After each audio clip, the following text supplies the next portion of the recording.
Nicolas, les pommes de terre, alors, on les plante pas profond. Hein. Ah non, les pommes de terre, il faut qu'elles entendent sonner midi. Entendent sonner les cloches. Et ça, c'est intéressant, ça veut dire qu'il faut le planter très peu profond. Ah oui. Très peu profond, une dizaine de centimètres, c'est bien assez. Ah oui. Et il faut s'arriver. Avant, ils les mettaient sous la charrue, mais ils n'aimaient pas parce que c'était trop profond. Ah oui. Donc on les plantait à saut de lièvre, comme fait Bertrand maintenant. À saut de lièvre, ça veut dire quoi, à saut de lièvre? Ben, un saut de lièvre, c'est un trou avec le fosseux, oui. Et puis on met la pomme de terre dedans, oui. Mais pas trop profond. Pas trop profond. Pomme de terre, il faut faire quoi après? Combien de jours? Il faut combien de jours pour qu'elle pousse? La pomme de terre, avant qu'elle lève, quand elle commence à germer, avant que les pannes couvrent le sol, il faut déjà les nettoyer, il faut les biner. Oui. Mais ça, avant que la tige soit formée ou qu'elle sorte au-dessus.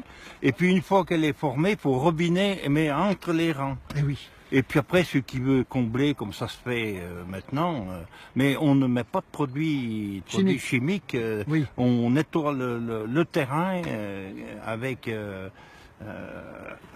une binette et avec le fosseux, tout propre et tout, de façon à ce qu'il n'y ait pas de mauvaise herbe. Il faut combien de jours, combien de mois pour les avoir, les pommes de terre? Oui, les patates, c'est 100 jours, en moyenne. 100 jours, hein, c'est ça. Ça peut être un peu plus, un peu moins, puis ça dépend des variétés, mais dans la moyenne, c'est une centaine de jours. Et puis ça nourrissait tout le monde dans le temps. Ah, mais puis ça faisait des parsements, parce que le parsement, c'était quand même la grosse période, c'était à partir du 15 septembre, quand les pommes de terre étaient rentrées, là il y avait abondance, on pouvait faire des parsements, et ça fallait que ça aille jusqu'à l'été suivant. Et ça nourrissait la famille. Et ça nourrissait toute la famille. Et ça a sauvé la famille. En plus, avec les petites pommes de terre, ça nourrissait aussi les cochons. Et oui. Et parce qu'eux voulaient bien qu'ils mangent, parce qu'il fallait qu'ils grossissent pour nourrir le fermier. Ah oui. Et alors, c'est un cercle complet finalement. Alors, les toutes petites pommes de terre, il y avait une sélection qui se faisait.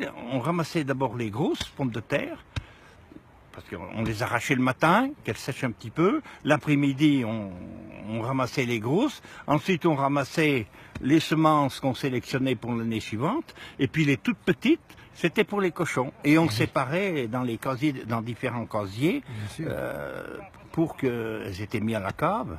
Et l'année suivante, on replantait les semences qu'on avait sélectionnées. C'était précieux, la pomme de terre. C'était très précieux, ça. C'était un légume qui était très consommé. Plus que maintenant.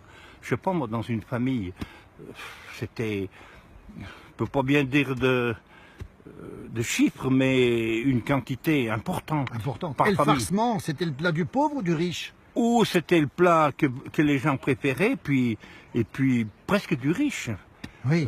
Presque du riche, parce qu'ils se consommaient que le dimanche, souvent. Et oui. Donc c'était quand même le menu. Combien d'heures de cuisson?